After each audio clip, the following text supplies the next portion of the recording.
नमस्कार। मेरा नाम है कौस्तुभ पंड्या और आप देख रहे हैं पीबीसी राजस्थान।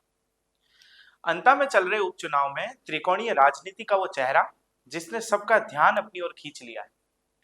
राजस्थान की सियासत में नरेश मीणा का नाम आज सिर्फ एक बागी प्रत्याशी तक सीमित नहीं है, बल्कि विरोधियों और समर्थकों के लिए दो अलग अलग नजरिए का प्रतीक बन चुका है। समर्थक जहां संघर्ष और विद्रोह का लंबा इतिहास गिनाते हैं, वही विरोधी उन्हें प्रशासनिक टकराव से जोड़ते हैं, तो कभी थप्पड़बाज कांड की वजह से असामाजिक छवि के तौर पर पेश करने से नहीं चूकते। इन सारी छवियों के बीच बीजेपी और कांग्रेस दोनों को अपनी चुनावी असर से परेशान करते हुए मीणा का किरदार किसी चुनौतीपूर्ण मुकाबले की तरह है। राजस्थान यूनिवर्सिटी छात्र संघ महासचिव के रूप में एनएसयूआई की टिकट पर मीणा पहली बार सुर्खियों में आई और राजनीति की राह पकड़ ली। मगर पारंपरिक पार्टियों की मुख्य धारा, खासकर कांग्रेस ने उन्हें कभी पूरी तरह स्वीकार नहीं किया। नतीजा, मीणा बागी तेवर के साथ चुनावी ताल ठोकते रहे। राजनीति के शुरुआती सालों में किरोड़ीलाल मीणा के शिष्य के तौर पर उन्हें छोटा किरोड़ी कहा जाने लगा। किरोड़ीलाल मीणा के सर पर खून से तिलक करने का उनका किस्सा आज भी समर्थकों के बीच मिथक की तरह सुनाया जाता है। उधर कांग्रेस में वे लगातार पायलट समर्थक बने रहे, लेकिन पार्टी की तरफ से दावेदारी हर बार दरकिनार हो गई।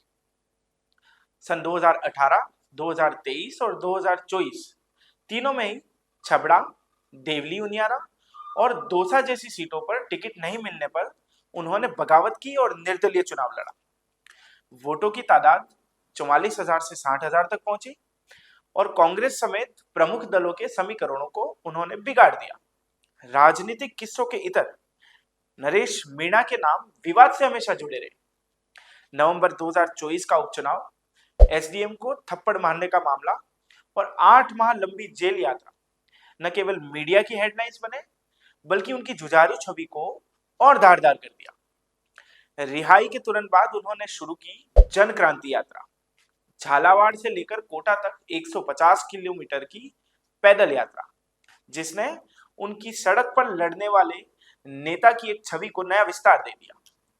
जुलाई 2025 में झालावाड़ स्कूल हादसे में पीड़ितों के लिए जयपुर में उन्होंने भूख हड़ताल शुरू की। 15 दिन तक अस्पताल से सड़क तक संघर्ष जारी रहा। लंबे अनशन के दौरान विरोधियों और समर्थकों के बीच तनाव, अस्पताल में भर्ती और सोशल मीडिया पर वायरल बयान, यह सब उनके आम जन के मुद्दे पर केंद्रित नेता के तौर पर उभरता गया। बहरहाल इतिहास खुद को दोहराता है। 14 अक्टूबर 2025 को उन्होंने अंता सीट से उपचुनाव का नामांकन भरा। एक बार फिर निर्दलीय, कांग्रेस से निष्कासित मुकाबले में भाजपा और कांग्रेस दोनों के लिए उन्होंने मुश्किलें बढ़ा दी। नरेश के असर से दोनों के गणित गड़बड़ाने की बहुत आशंका है। उनके साथ हनुमान बेनीवाल, आम आदमी पार्टी और आरएलपी जैसे नेता भी समर्थन में दिखाई दे रहे हैं। नरेश मीणा की ये कहानी हमें बताती है कि राजनीति में पार्टी नहीं, हिम्मत और विद्रोह ही सबसे बड़ी पहचान बन जाते हैं। अंता उपचुनाव से जुड़ी ऐसी ही खास खबरों के लिए बने रहिए हमारे साथ। बीबीसी राजस्थान, जनता की आवाज, जनता का विश्वास।